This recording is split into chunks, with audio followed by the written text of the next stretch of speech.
Om Swastiastu. Perkenalkan, nama saya Iputu Angga Pratama Putra dari kelas 12 MIPA 1. Nomor absen 15. Kali ini saya akan melakukan praktek sejarah Indonesia, yaitu latar belakang Revolusi Hijau. Latar belakang Revolusi Hijau merupakan upaya peningkatan produksi pertanian di seluruh dunia dengan menggantikan teknologi pertanian tradisional ke teknologi pertanian modern. Revolusi hijau ini berfokus pada penemuan varietas bibit unggul biji-bijian seperti gandum, padi, dan jagung.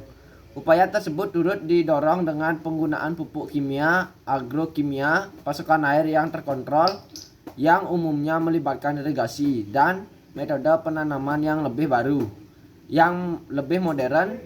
Penemuan varietas bibit unggul dan keterlibatan penggunaan produk-produk teknologi modern ini merupakan satu paket yang harus dilakukan dalam revolusi hijau. Yang dalam revolusi hijau dilatar belakangi pemikiran Thomas Robert Malthus, yaitu seorang tokoh dari Inggris yang memiliki peran di bidang ekonomi, politik, dan demografi, yang berpendapat bahwa kemiskinan merupakan hal yang tidak dapat dihindari karena semakin meningkatnya pertumbuhan penduduk dan yang dibarengi dengan peningkatan produksi pangan.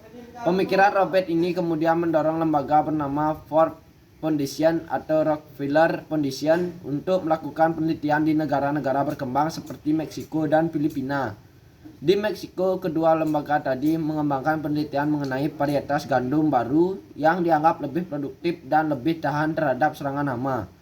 Varietas gandum ini diciptakan melalui penelitian Norman Borlaug, ilmuwan Amerika Serikat yang kemudian disebut sebagai bapak dari revolusi hijau. Penelitian varietas gandum yang digabung dengan teknologi pertanian modern akhirnya membuat Meksiko berhasil menjadi negara pengimpor gandum pada tahun 1960-an.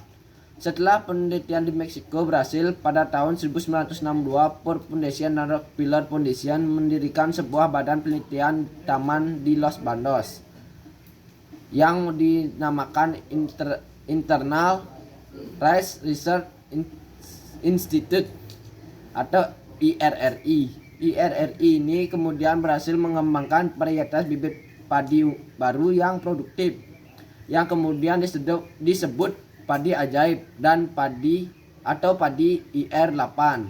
Nah, kalau revolusi hijau berhasil di Meksiko dan Filipina, bagaimana dengan di Indonesia?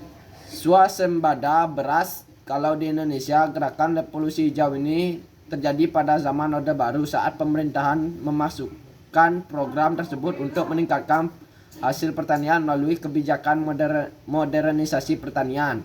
Sekalipun program ini dilaksanakan Orde Baru, tapi ternyata ide mengenai gerakan revolusi hijau ini sudah ada di Indonesia sejak tahun 1950-an.